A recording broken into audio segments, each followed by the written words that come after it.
Among my greatest concerns with the Harris administration is that the deep state will be unleashed and unchecked. We've already seen that the intelligence agencies can go after a sitting president and then follow up with raids on his home, criminal charges, even after he leaves office over classified documents.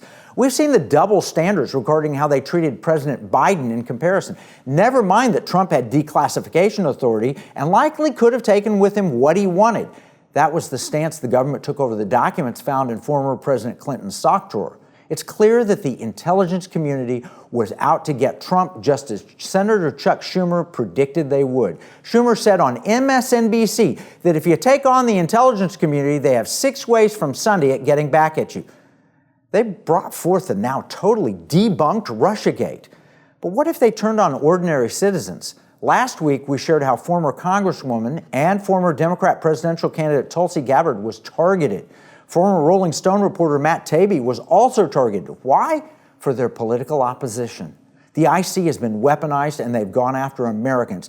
This is perhaps our greatest local security threat. That and the double standards being applied in favor of political friends and against any opposition.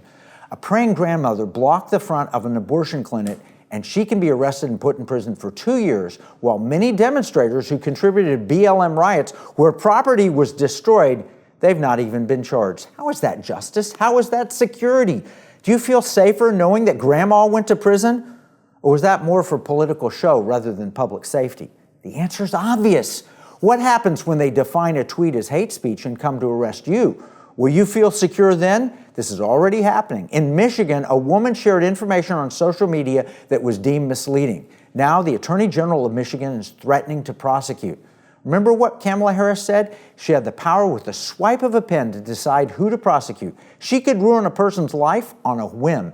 In addition, the left has plans to turn all of Americans into snitches, asking us to monitor our neighbors and turn people in as if we lived in Nazi Germany. We saw that with COVID, and we now know that the government pressured social media companies to force compliance. Mark Zuckerberg had to apologize in a letter to Congress. If they can make one of the richest men in the world comply, imagine what a police state could do to you. Another security concern I have is the big push that a Harris administration would make to disarm the American people. It's no secret that the VP is anti-gun and anti-Second Amendment, even though she claims to own a gun. Look at her record, both in word and deed. The NRA says she is an existential threat to the Second Amendment and supports gun confiscation. That's in the NRA papers. It's very unlikely that she will voice that opinion too loudly as a candidate right now, though. But you can be certain she would enforce it once elected. The NRA has cited all her actions and efforts to eliminate guns of all types.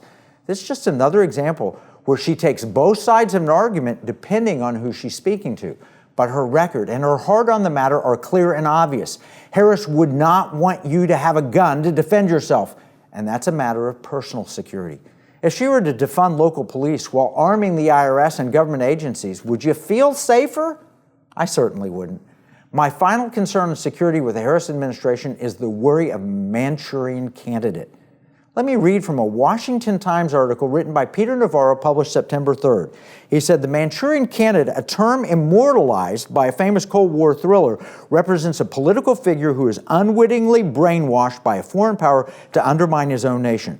While fiction often mirrors reality, in unsettling ways, the story of Kamala Harris's pick for vice president, Governor Tim Walz, and his kowtowing relationship with China reads like a modern-day remake of that book and film.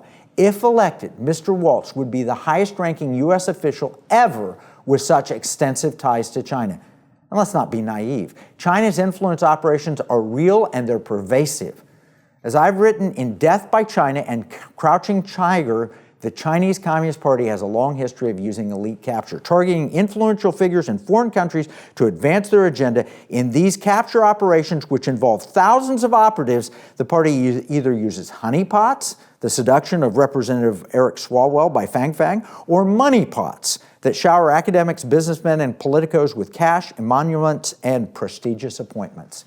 China's state-run media have certainly given us an answer. They were practically giddy when Ms. Harris announced that Mr. Walz was her running mate. China Daily columnists even asked whether Mr. Walz would be the chosen one to bring sanity to U.S.-China relationships a code word for whether Mr. Waltz would soften America's stance against Chinese communist economic and military aggression. In the 2024 presidential election, we're not just choosing leaders, we're choosing the future of our nation. If Kamala Harris blasts Donald Trump, Mr. Waltz will be a heartbeat away from the presidency. In the cutthroat world of international politics, where America's sovereignty and security are perpetually under threat, we face the chilling reality that a Manchurian candidate could be knocking on the door of the White House. That's Peter Navarro's opinion, but I'm sad to say it's well grounded in fact. We know the Chinese Communist Party has already been successful at placing spies at the highest level of our government. They did it recently with the governor of New York, Linda Sun. Here's a quote from the Justice Department statement. Sun is alleged to be an undisclosed agent of the PRC and CCP using Chinese money and her influence within the state of New York to benefit the Chinese government. Sun and her husband then laundered millions of dollars for the foreign country and used the monetary benefits of this scheme to buy luxury vehicles and million-dollar properties here in New York. That is from a special agent in charge of the IRS and Justice Department in New York.